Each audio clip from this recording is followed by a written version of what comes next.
competitor got a pack of 1-drop solution in their goodie bag this year. Basically it's a water purifier. 1 drop purifies 1 litre of water. Very effective for a place such as Mozambique, where the drinking water is not always ideal, and nice and handy just to pop in your kit bag with you, and this little bottle of 30 ml will go a long way. So thanks again to 1-drop solution.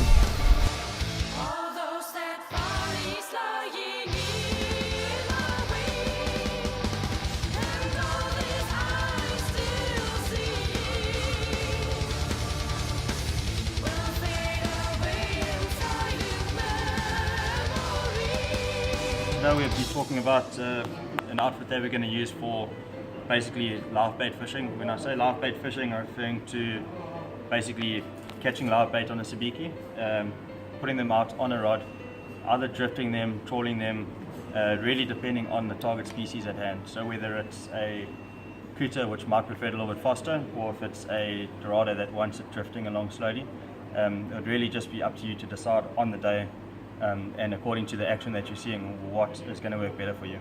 A general outfit that we're going to be looking at is anything between 7 foot and 8 foot. The shorter the rod, normally the better, just for maneuverability around on the jet ski. The outfit that we're looking at here is the Poseidon Cutter Light. It's quite a new rod on the market, and it's had really good reviews at the moment. We generally like to use a rod with a little bit of a softer tip action, which is what this is designed on. It's really soft in the tip with a lot of backbone further down, which basically means that you can have a fish like a cutter with a much softer mouth.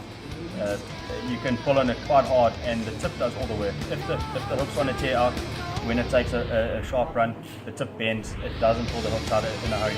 But if you really need it to apply the heat, pulling a tuna up from the depths or pulling it away from the shark, your option then is basically locking your drag, leaning into it, and really pulling the fish as hard as you can.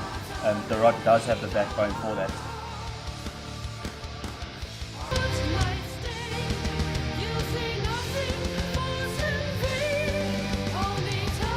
Another important thing behind live bait fishing is now the line that you need to use. The problem with braid for certain live bait fishing is that it is very direct, and once you get it next to the ski, although you may have a section of leader, there's no guarantee that the fish isn't going to take a run longer than your leader, and then the guards are going to start to damage the knots, especially under that amount of pressure that you're running them through.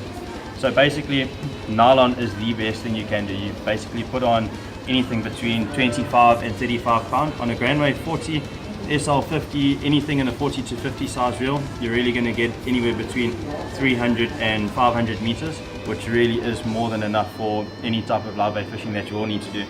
The only time you may encounter a problem with nylon when you don't have the line capacity is when you hook into 2 fish at once, and that's when the one tuna goes that way, the other tuna goes the opposite way, and you're really stuck between a rock and a hard place. You don't know which fish to chase. In that situation, lock the drag on the one reel, chase the other fish, fight it nicely, and you rather get one fish out than lose both of them.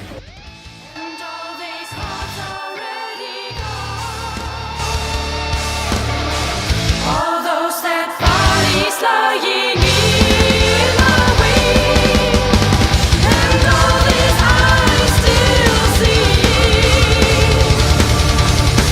will fade away inside of memory. How's it, guys? Just had to give you a quick video about some spinning tips. There's been a lot of spinning action in the last recent weeks, especially with the snook, with all the bait fish that are around. So I'm just going to run through a few items and lures and different techniques we use for targeting these fish and the right setup to do the job. Important setup, and to have your versatility probably is even more important, and that's on the spinning outfit.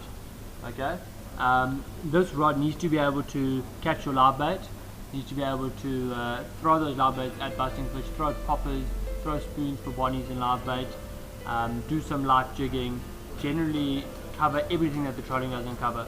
So an all-round setup, and to find a rod that can do everything is not easy, but we do have one. It's called an Assassin Jewel. Okay, this is the 7-foot heavy model, the perfect all-rounder. This rod is, as you can see, quite thin and light, and at first glance may appear not strong enough, but these blanks are extremely strong and have a huge amount of pulling power down the bottom, while still again having that soft tip, so you can throw the smaller spoons, you can catch bonnies, you can use to catch live bait, but if you hook into a 30 kilo yellowfin, no problem, you got the lifting power, you're going to pull that fish in quickly. The reel to match it though is just as critical. We generally go for something like a Saragossa SW model. These new Saragossas have really been fantastic because being an SW model, they have some really good seals in them that help keep out the water, which is always a problem on the jet ski. The 8,000 is generally the preferred size. Some guys will go up to a 10,000 size, but we'll normally run about a 50 pound up to 65 pound braid on this reel, and it's light enough to still be able to achieve decent distance on a spoon, but have enough pulling power that if you hook a big yellowfin on popper, you're going to pull it out easily. Okay, so I'm just going to give a quick rundown on how we rig these critter casting jigs. Basically, you're going to make your assist hook with a Dyneema cord. Okay, or we can make them for you, and attach it to a swivel. We then have an extremely strong split ring over here, preferably over 100 to 150 pounds breaking strain, which you link through to your other swivel. Where you see this other nylon going off, that would be your main line to your rod. Then the lure itself is attached to the powerful split ring by quite a weak split ring generally onto the jig itself. And the reason for this is not only does it allow fantastic action when you're jigging, because the assist hook is totally free, but also if you're fighting a fish, and often if you have kingfish in a shoal, they get quite excited when you hook one of them and they'll try and steal the lure out of the other fish's mouth. And what generally happens is if this was attached to the strong split ring, they'll rip this hook out of the original fish's hook's mouth and you'll end up catching no fish. You'll lose fish. So like this, if that does happen, they'll rip the jig, break the split ring, you'll lose your jig, but you'll still have the assist hook and land the fish you originally hooked. And then all you have to do is pop on a new lure and carry on fishing. Much better than just losing all your fish.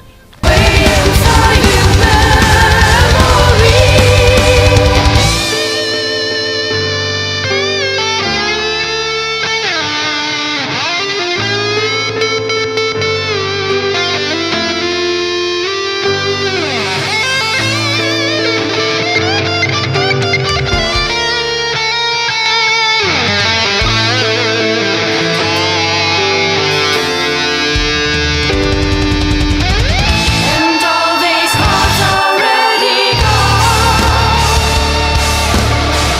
All those dead bodies lying in the wind. And finally, the winner of the 2016 Racetech Yamaha Jet Ski event in Pontedora. Now he gets constantly gives me trouble, day in and day out at this event. But it's with a great pleasure I hand over this award, my man. You have brought over 300 points. Well done, brother. It's a prize of 67,000 rand.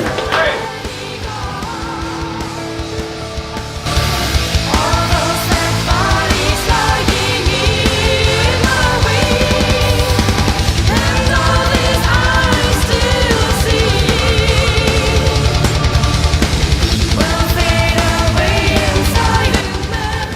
Right, we've come to the end of congratulations, Neil. Thank you very much. He's the winner of the Yamaha Racetech jet ski competition here in Pontedora. And yeah, how did you find it? It was very exciting, hard work for 2 days, and I'm glad everybody caught fish and well organized. Racetech, thanks Racetech for everything. Very good day. Thank you. I just want to thank all the sponsors, Racetech and everybody else. It was 2 hard days. Didn't do so well on the first day, but I did very well today. I got some kuta and kingi, yellowfin and a jobfish. Tough, but I think it was very well organized, and I just want to thank everybody for everything they do here. Very good days. Thank you. Cool, that's awesome. Just talk us through your tactics a little bit. On the first day, we obviously that was your maximum points, and then obviously on the second day it wasn't as productive, but you still got some good fish.